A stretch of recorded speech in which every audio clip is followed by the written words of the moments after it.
La CUMA de Villallier, depuis ses origines, a des salariés pour conduire le matériel. Aujourd'hui, on a 13 équivalents temps plein. Alors cette manière de fonctionner, donc avec des salariés qui conduisent le matériel de la CUMA chez les adhérents, me semble aujourd'hui incontournable. On ne pourrait pas envisager sur notre type de CUMA un autre fonctionnement. Et je pense que ça pourrait s'adapter sur des CUMA beaucoup plus petites. Ça permettrait d'avoir du matériel utilisé par moins de personnes et donc un état général du matériel qui se maintient mieux. Effectivement, recruter du personnel, c'est s'engager vis-à-vis de ce personnel, c'est engager aussi financièrement la CUMA. On va avoir quelqu'un qui va venir travailler, il va falloir le payer, alors que l'adhérent peut se faire le travail. Mais on s'y retrouve largement de par les performances du personnel qui maîtrise parfaitement le matériel et qui va l'utiliser au mieux sur les exploitations de différents adhérents. La fédération départementale des CUMA nous aide, nous encadre, nous soutient par rapport à la gestion donc, des ressources humaines, par rapport à tout ce qui concerne la réglementation, la législation sur le temps de travail, sur la rémunération, tout ce qui est social. On s'appuie sur la fédération départementale des CUMA. Sans la fédération, il faudrait se tourner vers un autre partenaire. Il faudrait notre conseil pour pouvoir le gérer sereinement.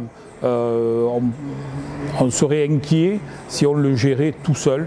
Aujourd'hui, si on gérait donc une quinzaine de salariés tout seul, sans appui extérieur sur l'aspect réglementaire.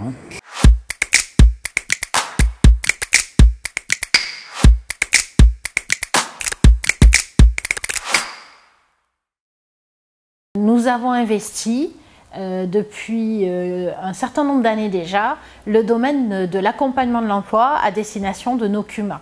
C'est une volonté stratégique et politique qui a été définie par notre conseil d'administration de fédération.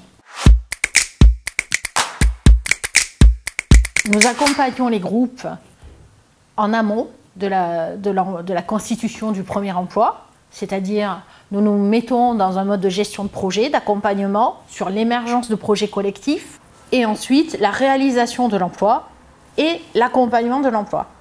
Ensuite, nous proposons un service de gestion administrative de l'emploi et également nous avons un gros volet qui est constitué par l'accompagnement des employeurs au sein de nos CUMA avec un volet RH, management.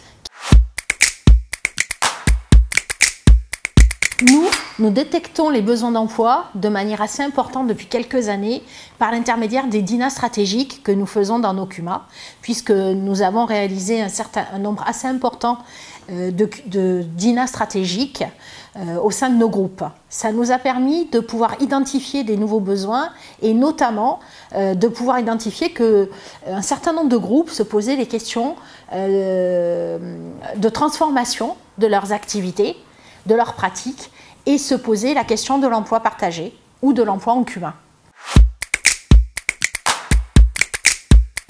Ça s'est réalisé par une montée en compétences progressive d'animateurs spécialisés ainsi que par une offre de services de plus en plus étoffée et étendue.